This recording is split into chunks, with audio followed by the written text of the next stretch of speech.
मी वेस्टला राहतो, डोंबिवली वेस्टला नवपरत।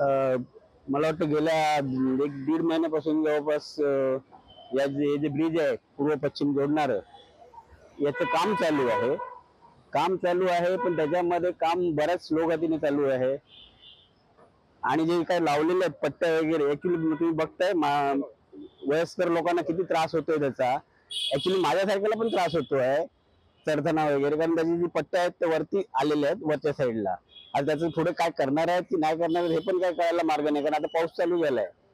तुम्ही बघताय म्हातारी लोक कसे चाललेत त्याच्यावर।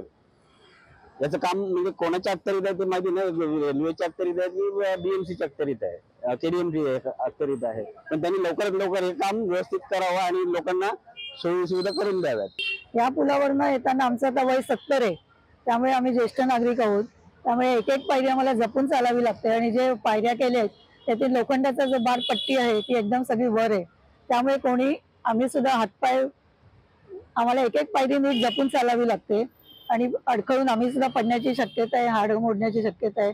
त्यामुळे जे प्रशासनाने हा पूल केलेला आहे पायऱ्या वगैरे तो नीट व्यवस्थित करावा। आणि लहान मुलं सुद्धा आमच्या नाती आहेत, त्या पटापट धावत येतील, त्या सुद्धा पडण्याची शक्यता आहे, त्यांना पण आम्ही जपणं तसं शक्य नाहीये लहान मुलांना। प्रशासनाने केलेल्या ह्या निष्काळजीपणाच्या कामकाजाबद्दल आपण काय सांगता? हे काम निष्काळजीपणाचंच आहे। व्यवस्थित त्याने पायऱ्यावर स्लोप वगैरे असं केलं अजून काहीच नाही, आणि चालू कसं काय केलं हे समजत नाहीये। प्रिया बांदेकर आहे।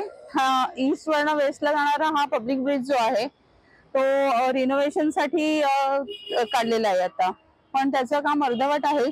खूप दिवसापासून ह्या पट्ट्या लावून ठेवलेल्या आहेत, चढा उतरायला खूप प्रॉब्लेम होतो, सिनियर सिटीजन तर चढूच शकत नाहीत, खूप प्रॉब्लेम होतोय। त्याच्यामुळे पावसामुळे पाणी साठलेलं आहे, कोण पडलं तर खूप मोठा प्रॉब्लेम होईल।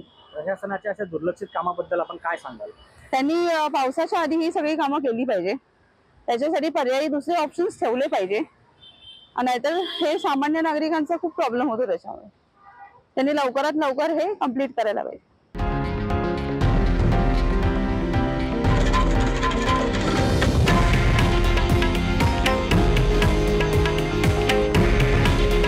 हे आहे देशातील नंबर 1 न्यूज नेटवर्क आणि आपण पाहत आहात TV9 मराठी।